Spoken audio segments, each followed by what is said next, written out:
Egunon, es momento de la entrevista de actualidad del día. Para ello hoy contamos con Unai Sordo, con el secretario general de Comisiones Obreras Euskadi, Ongi etorri. Eskerrik asko. Comenzamos hablando de esos datos del desempleo que conocíamos el lunes, unos datos que parece apuntaban a una bajada. ¿Cuál es la valoración que hace? Es una bajada mínima, siempre es una buena noticia que baje el desempleo, pero yo creo que tiene que ver tanto este dato de paro como los que puedan venir los próximos meses con el efecto de la estacionalidad de determinadas épocas del año donde se incrementan las contrataciones, sobre todo en algunos sectores, ¿no?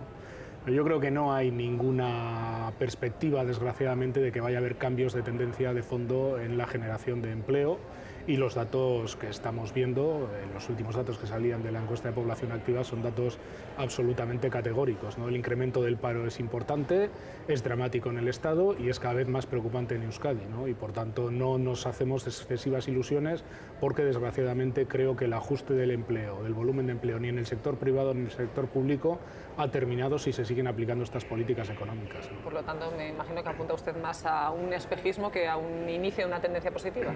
Más que un espejismo, yo creo que tiene que ver con tendencias estacionales, ¿no? Es decir, cuando está la Semana Santa, el verano se generan un tipo de contrataciones, ojalá se estuviera generando empleo en sectores industriales, vamos a ver, ojalá pudiera ser así, pero yo mucho me temo por lo que estamos percibiendo en las empresas, en las perspectivas de ventas, que no van a ir por ahí los tiros, y como digo, la orientación de las políticas, tanto en el sector público como en el privado, no me parece a mí que estén encaminadas, sino todo lo contrario, a relanzar la actividad económica. Por lo tanto, sí es significativo que esa bajada del desempleo se haya dado sobre todo en sectores como la construcción o los servicios.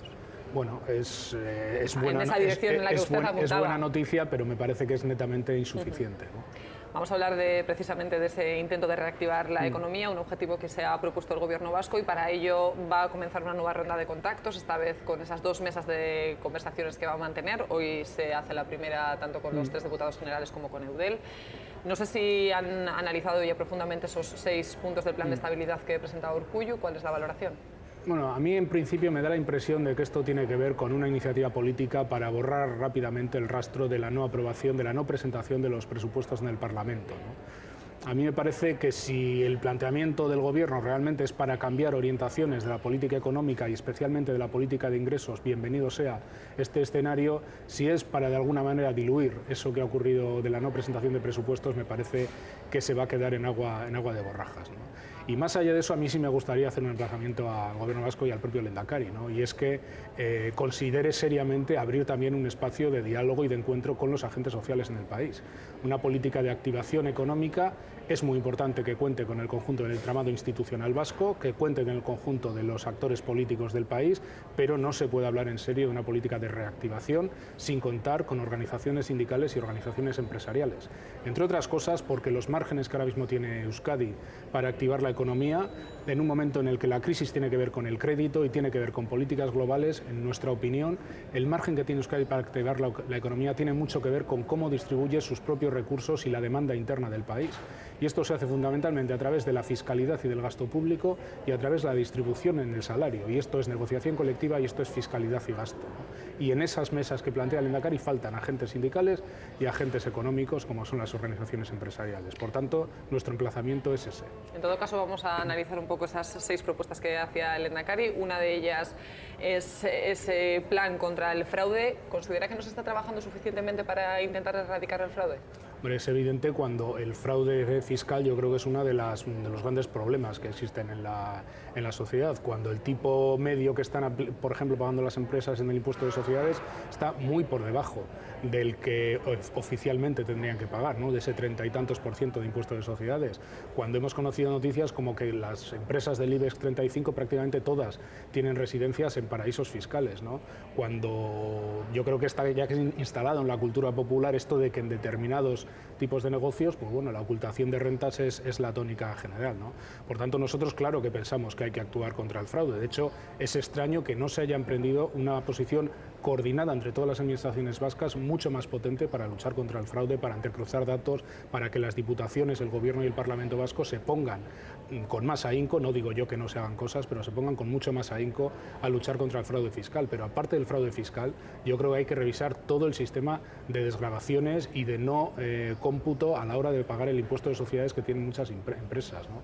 Se desgrava, se evita el pago de beneficios de formas a veces justificadas, pero muchas, en mi opinión, injustificadas, económicas. Eso no es lucha contra el fraude propiamente dicha, pero sí con esto que se llama la elusión o fórmulas para evitar que todos los agentes económicos, todas las empresas, en este caso, las que tienen beneficios, puedan contribuir a una reactivación de la economía también a través de la política fiscal, ¿no? En esa línea, ¿la reforma fiscal que propone el Gobierno vasco le parece suficiente o cuáles serían los cambios que implantarían desde Comisiones Obreras o que propondrían?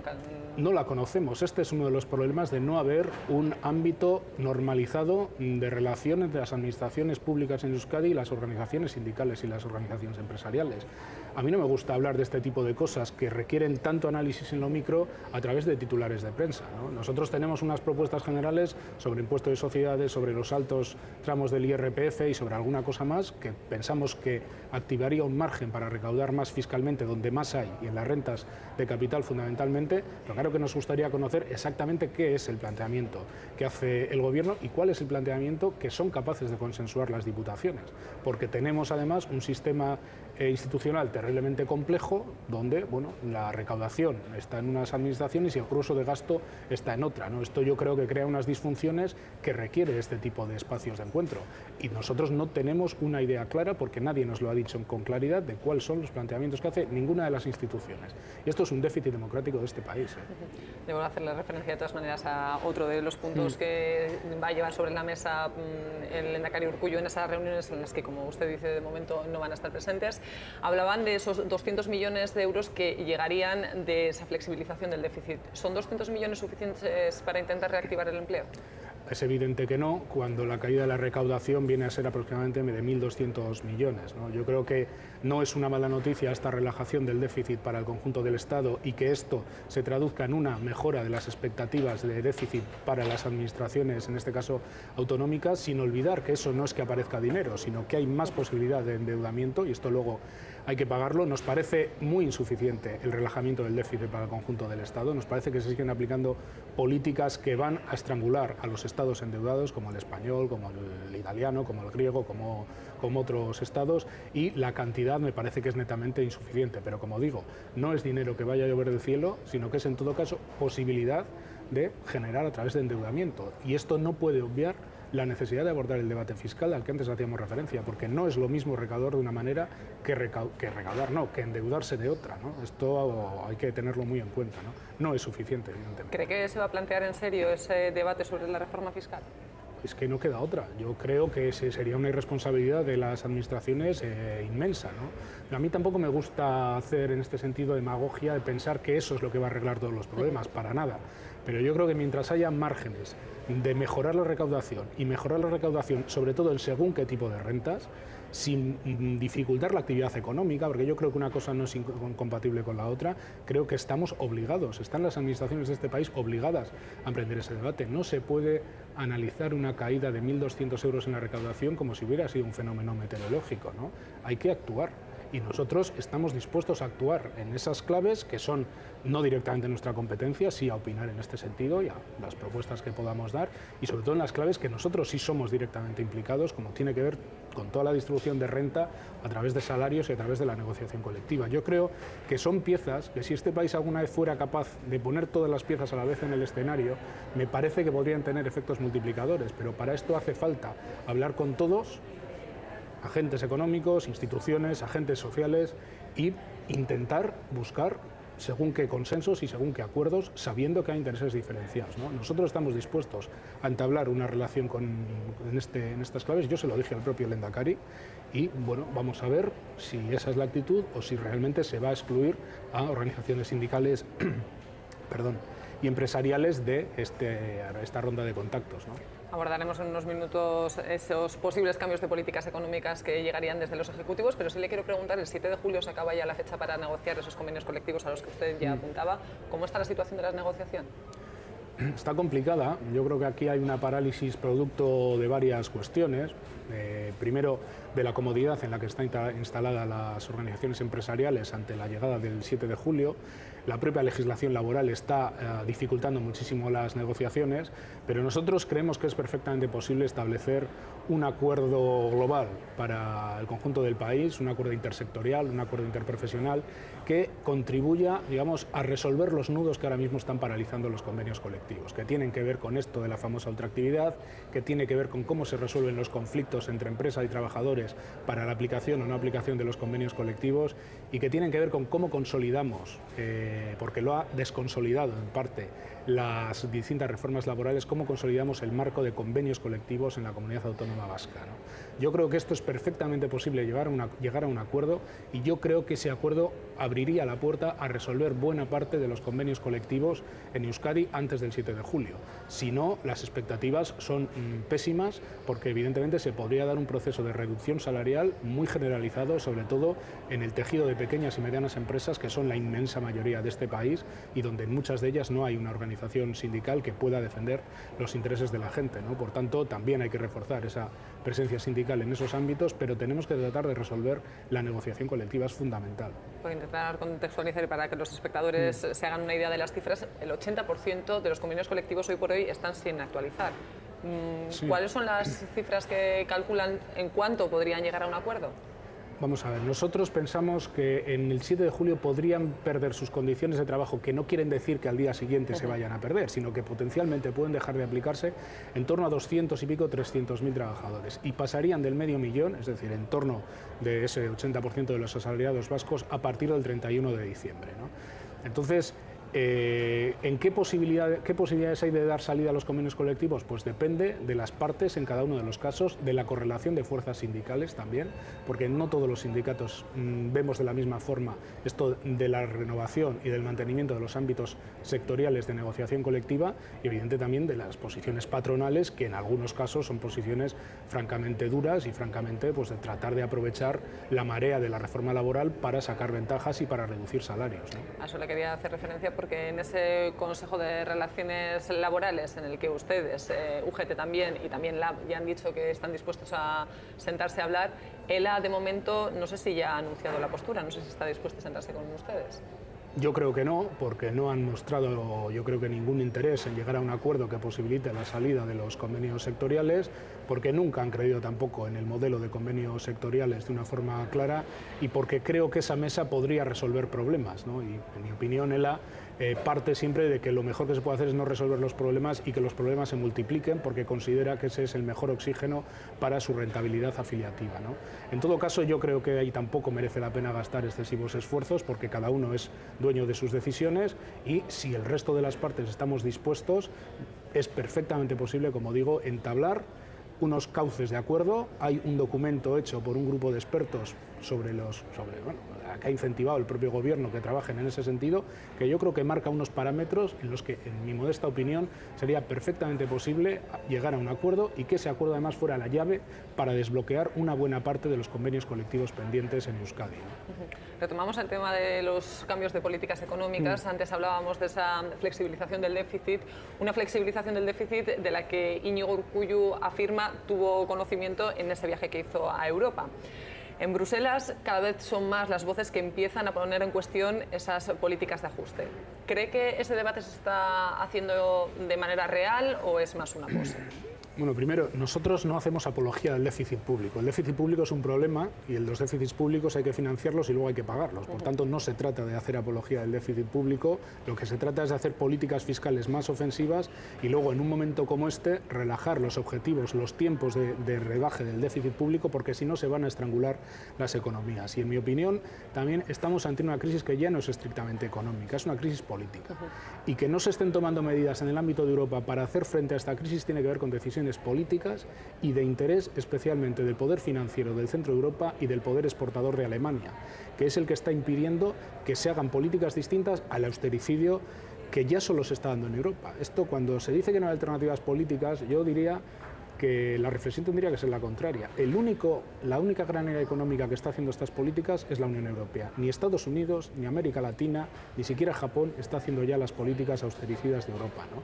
Y por tanto, es verdad que si no hay un cambio en las orientaciones europeas, los márgenes nuestros son mucho menores, que ese cambio tiene que ver con que haya una nueva reconfiguración política de Europa y donde como digo, se relajen esos objetivos de déficit, pero esto vaya acompañado de nuevas políticas fiscales, de políticas de activación de la demanda y de la propia actividad industrial a través de políticas públicas y a través de una política que evite que el sistema financiero siga siendo un auténtico lastre para salir de esta crisis económica, y si no se hace esto, se va a pasar mal durante un tiempo todavía indefinido, especialmente en los países endeudados del sur de Europa, pero también crecientemente en otras partes de Europa, ¿no? Esta política hay que cambiarla, y si no se cambia desde las instituciones, hay que cambiarla también desde la calle y desde la movilización ciudadana, ¿no? La movilización ciudadana la estamos viendo cada vez más, se multiplican las manifestaciones, sin embargo, de momento la respuesta desde el gobierno, sobre todo del gobierno de Mariano Rajoy, está siendo seguir con las políticas que ha implantado hasta ahora. Sí. ¿Cuál es su valoración? Mi valoración es doble. Por un lado, yo creo que el Gobierno comparte buena parte de los preceptos ideológicos que inspiran las políticas que se están aplicando. El Gobierno sí es discípulo de esto de que el déficit es una cosa que hay que evitar, que el sector público hay que reducirlo de una manera drástica, que la fiscalidad cuanto más baja mejor, aunque luego haga lo contrario, pero comparte ideológicamente. Pero por ser honesto, yo creo que hay una segunda derivada, y es que ahora mismo es cierto que los estados, que los países, tal como los hemos conocido, tienen una capacidad limitada de hacer políticas económicas si no se cambian las orientaciones generales en un marco que económicamente ya es global, o monetariamente ya es global, como es el europeo, ¿no? Por tanto, ahí hay un espacio de lucha institucional, de lucha política, de lucha social también, para cambiar la orientación de estas políticas, y de lucha económica, de ideología económica también, ¿no? Yo creo que esto es así, son las dos patas que en mi opinión explican esta política del Gobierno, que por otro lado yo estoy convencido que, salvo que sean unos auténticos irresponsables, les tiene que tener muy preocupados, porque un país con 6.200.000 desempleados y subiendo es un país que tiene un serio problema de viabilidad futura. Esto no se va a absorber ni en un año ni en dos, ¿eh? Por tanto, el Gobierno tendría que hacer, en vez de cumplir a rajatabla los deberes que se le imponen, tendría que buscar aliados en países que están en situaciones parecidas al nuestro para hacer frente a este austericidio, como digo, promovido desde poderes económicos centrales en Europa, ¿no? ¿Sigue siendo una lucha de todos contra Alemania? No. Nosotros hemos estado el 1 de mayo, no yo, sino compañeros del sindicato a nivel confederal, en las manifestaciones de los sindicatos alemanes, no me acuerdo qué ciudad fue, en Colonia, creo, ¿no?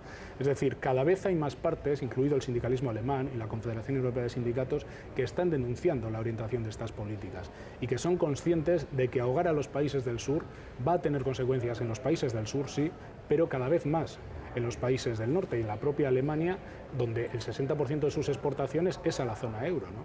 Por tanto, devaluar como se está devaluando los salarios y el nivel de vida en países como España, o como Italia o como Grecia, va a tener un efecto también en sus propias condiciones de trabajo y de vida, ¿no?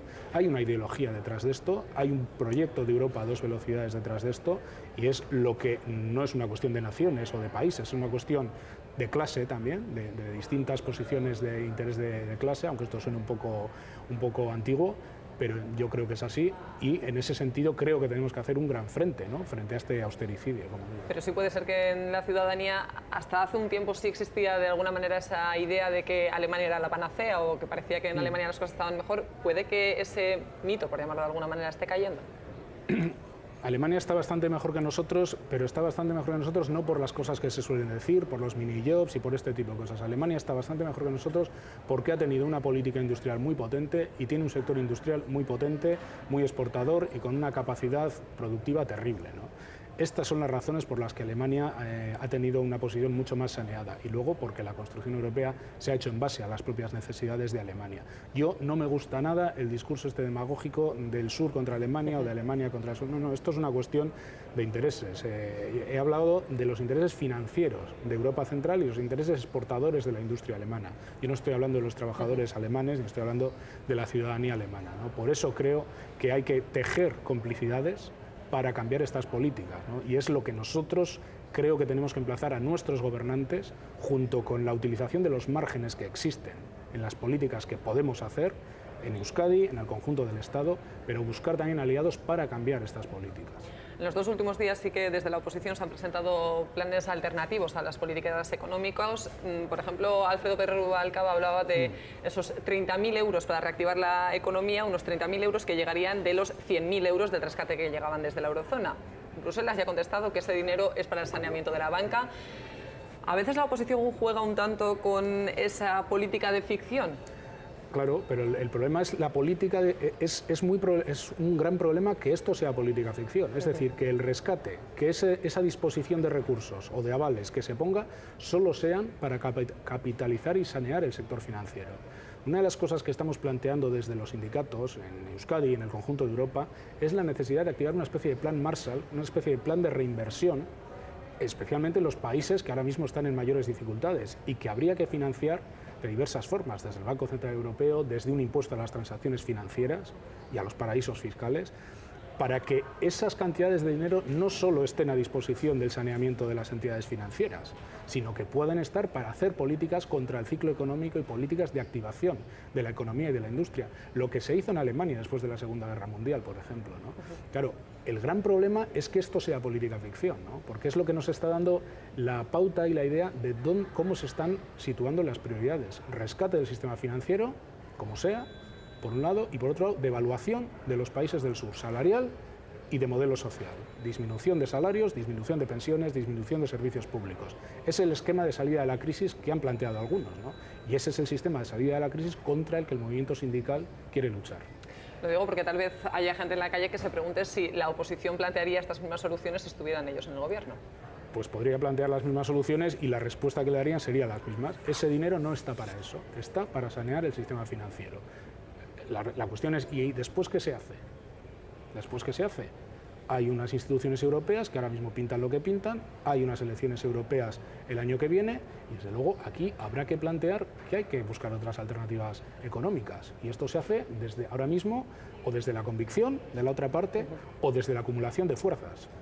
No hay manera de convencer, porque esto no es un tema de creerse un esquema a otro, sino de intereses, por tanto hay que ir a un proceso de acumulación de fuerzas que, como digo, en mi opinión tendría que tener una dimensión europea.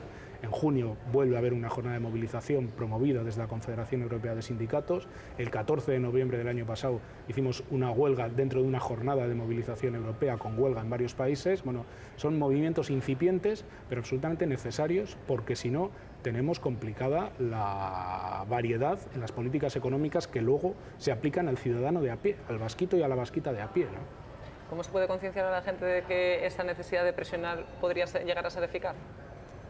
Porque los trabajadores y las trabajadoras casi nunca hemos obtenido derechos de otra manera.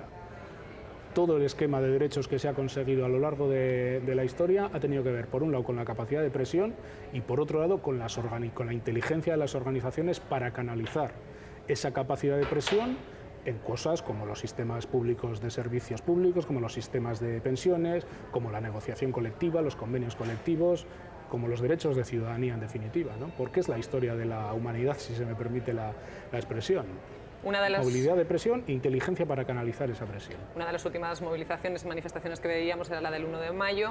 ¿Cree que las manifestaciones han conseguido cambiar en algo al gobierno? No, evidentemente no, pero están teniendo un efecto continuo porque este gobierno era absolutamente refractario a dar cualquier legitimidad a las organizaciones sindicales y han accedido a mantener una reunión la próxima semana con Comisiones Obreras, UGT y con la propia patronal COE, en la que yo no tengo grandes expectativas situadas, pero donde sí vamos a hacer un planteamiento de distintas políticas alternativas a las que se están haciendo. Y yo creo que esto tiene que ver con el proceso de movilización y de desgaste que está sufriendo el gobierno, en este caso de Mariano Rajoy. La manifestación del 1 de mayo, por cierto, en las 3 capitales de Euskadi, fue la manifestación más masiva que ha habido en bastantes años, y a mí me lo ha dicho gente de bastante tiempo y militancia en el sindicato, ¿no? Yo creo que esto es una señal de malestar entre la población, de relegitimación de las posiciones de los sindicatos en un momento en el que por otros lados nos están cuestionando de forma muy importante, y todo esto tenemos que tratar de canalizarlo para cambiar políticas que son muy complicadas de cambiar porque la lucha es muy difícil, ¿no? Por concretar, ¿cuáles son las propuestas que van a llevar a esa reunión con el Gobierno? Tiene que ver un poco con algunas de las cosas que yo estoy diciendo en el ámbito de Euskadi a nivel del conjunto del Estado. Política fiscal, necesario cambio del modelo productivo y cómo se van promoviendo políticas de ese tipo. Sobre el sistema financiero hay un problema clarísimo de tapón del crédito a las empresas, a las familias, que está deteriorando de una forma clarísima la viabilidad de empresas y la propia posibilidad de consumo de muchísimas personas y es evidente que hay 4 o 5 cosas que vamos a plantear. Creo que en los próximos días haremos una presentación pública a nivel estatal de cuáles son las propuestas, de la misma manera que aquí pues hemos hecho también un planteamiento sobre fiscalidad, negociación colectiva y alguna cosa más que ya le transmitimos al propio Lehendakari, ¿no? En cuanto al movimiento sindical, el 30 de mayo los sindicatos abertzales han convocado una huelga general. Ustedes han decidido no secundar esa huelga general. ¿Creen que el modelo de la huelga general está caducado? No, no creo que el modelo de la huelga general esté caducado. Nosotros lo que le transmitimos a los sindicatos convocantes y a otras organizaciones es que estábamos dispuestos a hablar del mapa de problemas generales que tenemos ahora mismo sin excluir la negociación colectiva, porque en el emplazamiento que a nosotros nos hacen, de una forma extraña aparentemente, se elimina cualquier referencia al gran problema inmediato que tenemos, que es que el 7 de julio 300 y pico mil trabajadores vascos se pueden quedar sin convenio colectivo de referencia, ¿no? Y que si hablábamos de todo eso, nosotros estamos dispuestos a ver el escenario de qué propuestas hacía cada uno de negociación, de movilización, de huelga o de no huelga. Bueno, la respuesta fue la convocatoria en la que, como digo, se excluye el tema de la negociación colectiva. Nosotros no entendemos esa posición y simplemente lo que hemos dicho es que vamos a seguir con el esquema que nosotros teníamos de trabajo, que pasa por intentar dar salida a ese acuerdo intersectorial, que derive en una salida a los convenios colectivos y sin descartar un proceso de movilización con el conjunto de organizaciones sindicales, como por otro lado este sábado se va a dar en una manifestación también en los 3 territorios vinculado a la defensa de los servicios públicos, ¿no? Esa ha sido la propuesta. Nosotros no nos hemos posicionado respecto a la huelga, simplemente nos hemos reafirmado en nuestras prioridades y en que no pongamos los carros delante de los bueyes. No provoquemos una movilización que a lo mejor lo que pretende es que no se dé una negociación. Más bien al contrario, intentemos llegar a esa negociación y si esa negociación no da resultado, planteemos un escenario de movilización, pero no al revés, ¿no? Por eso suena raro. Lo digo porque ayer en Navarra sí registraban esa convocatoria de huelga y les volvían a emplazar a unirse a esa huelga. ¿La respuesta cuál sería? En Navarra corresponderá al sindicato en Navarra. Yo creo que el razonamiento es similar. Nosotros lo único que tenemos que decir es eso. Si queremos hablar de toda la secuencia de problemas que tenemos, de cuáles son las prioridades sindicales, metiendo como prioridad ahora mismo la negociación colectiva, estamos dispuestos. Y nosotros explicaríamos nuestra propuesta. Vamos a intentar formar una mesa para dar salida a la negociación intersectorial y luego sectorial, a los convenios colectivos, a los salarios de la gente. A partir de ahí vamos a hablar de otras cosas, de la fiscalidad, de los servicios públicos, de las políticas económicas generales, y si no hay respuesta en las otras partes, empresariales o gobiernos, un escenario de movilización conjunto perfectamente asumible, pero no al revés. Porque, como digo, al revés suena raro. No parece muy lógico que los sindicatos excluyan de una movilización las razones de su principal labor, que tiene que ver con las relaciones laborales y con la negociación colectiva. Parece raro. Usted hablaba hace apenas unos minutos de la situación de los servicios públicos. Sanidad y educación son 2 de los sectores que están sufriendo directamente esa política de ajustes. ¿Cuál es la valoración de la situación actual y del futuro que pueda deparar a ambos sectores? Bueno, yo creo que nosotros yo creo que seguimos manteniendo un nivel de servicios públicos básicos de una garantía importante, ¿no?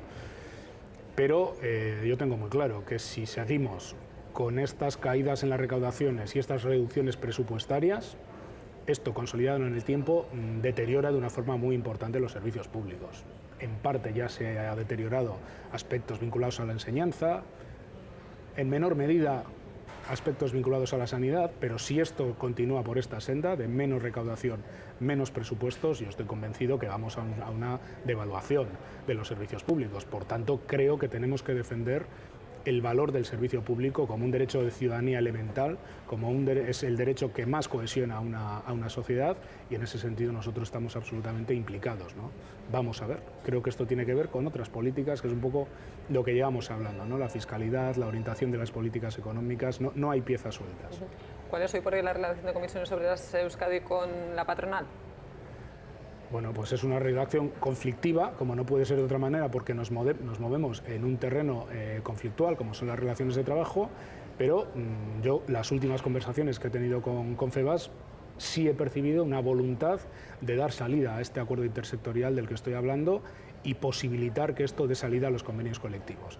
Es verdad que luego en muchas de las mesas de esos convenios colectivos se están teniendo posiciones muy duras sobre salarios y sobre otras cuestiones, sobre las IT, sobre otra serie de cuestiones que en la práctica están imposibilitando llegar a acuerdos. Pero bueno, vamos a ver, es la contraparte con la que tenemos que negociar, ¿eh? Es que si no, no hay convenios colectivos, si no, no hay relaciones laborales. Se lo digo porque, por ejemplo, ayer Ainhoa Echaide lanzaba unas declaraciones muy duras en contra de la patronal, les acusaba de intentar bloquear continuamente esas conversaciones. ¿Coincide con esas palabras o...?